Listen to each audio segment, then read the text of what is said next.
ইখলাস খুবই ছোট্ট একটি সূরা, পবিত্র আল কোরআন শরীফের খুবই পবিত্র একটি সূরা। এই সূরাটি আপনারা কিভাবে পড়বেন? এমনটি তো আপনারা সকলেই করতে পারবেন, কিন্তু যখন আপনারা এই আমলটি করবেন, মানে শুরুতে আপনাদের আগে ওযু করতে হবে। আর এই আমলটির সময়ের ব্যাপারে আমি আপনাদেরকে ক্লিয়ার ভাবে বুঝিয়ে দেই। এই আমলটির সময়, অর্থাৎ কোন সময় আপনারা এই আমলটি করবেন, প্রত্যেকটি আমলের একটি নির্দিষ্ট সময় থাকে, যে সেই সময়টিতে আপনাদেরকে এই আমলটি করতে হবে। তো এই আমলেরও একটা নির্দিষ্ট সময় রয়েছে, আর সেই সময়টি হলো আপনারা এই আমলটি যে কোনো সময় করতে পারবেন। এটা হচ্ছে একটি নির্দিষ্ট টাইম। তো আপনারা যখন ওযু করে নেবেন, এই আমলটি করার জন্য প্রথমে আগে আপনারা পশ্চিম দিক হবেন অথবা কিবলামুখী হবেন। আপনারা অবশ্যই আগে পশ্চিম হবেন অথবা কিবলামুখী হয়ে বসে পড়বেন। তারপর আপনারা প্রথমে একবার আউযু বিল্লাহি মিনাশ শাইতানির রাজিম পড়বেন। যখন আপনাদের আউযু বিল্লাহি মিনাশ শাইতানির রাজিম পড়া শেষ হয়ে যাবে, তারপর আপনারা মাত্র 555 বার, মনে রাখবেন মাত্র 555 বার এই শব্দের এই আমলটির দোয়া পড়বেন।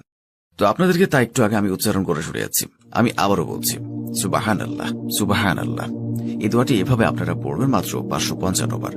যখন 555 বার দোয়াটি পড়া হয়ে যাবে, তখন আপনি শুধুমাত্র বিসমিল্লাহ পড়বেন 21 বার।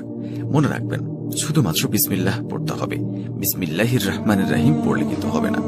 তো বিসমিল্লাহ যখন 21 বার পড়া হয়ে যাবে, তারপর আপনারা সূরা ইখলাসটি পড়বেন। তো আপনাদের সুবিধার জন্য আবারও সূরা ইখলাস পাঠ করে শোনাচ্ছি। কুল হুয়াল্লাহু আহাদ আল্লাহুস সামাদ লাম ইয়ালিদ ওয়া লাম ইউলাদ ওয়া লাম ইয়াকুল লাহু কুফুয়ান আহাদ। যাদের মুখস্থ নেই তারা এখনই মুখস্থ করে নিতে পারবেন, আর যাদের আগে থেকে মুখস্থ রয়েছে তাদের জন্য আরো ভালো।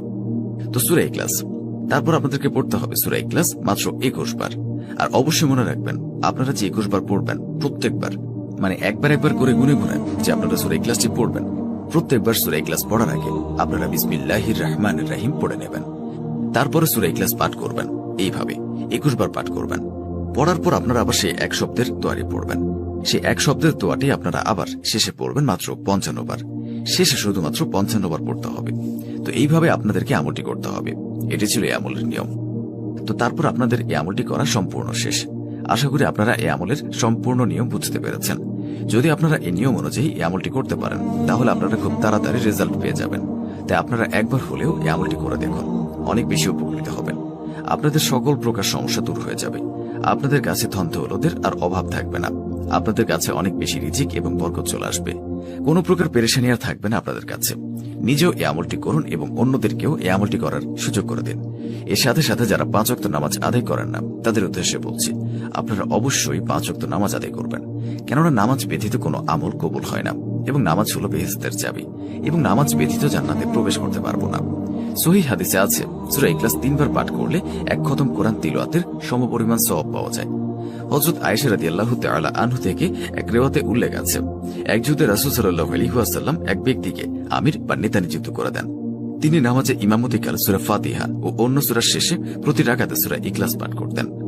রাসূল সাল্লাল্লাহু আলাইহি ওয়াসাল্লাম আরো ইরশাদ করেন, যে ব্যক্তি 3টি কাজ ঈমানের সঙ্গে করতে পারবে, জান্নাতের যে কোনো দরজা দিয়ে সে প্রবেশ করতে পারবে। 1. যে হত্যাকারীকে ক্ষমা করে দেবে। 2. যে ব্যক্তি গোপনে ঋণ পরিশোধ করবে। তো বন্ধুরা, এই ছিল আমাদের আজকের ভিডিও। ভালো লাগলে অবশ্যই লাইক, কমেন্ট এবং সাবস্ক্রাইব করবেন।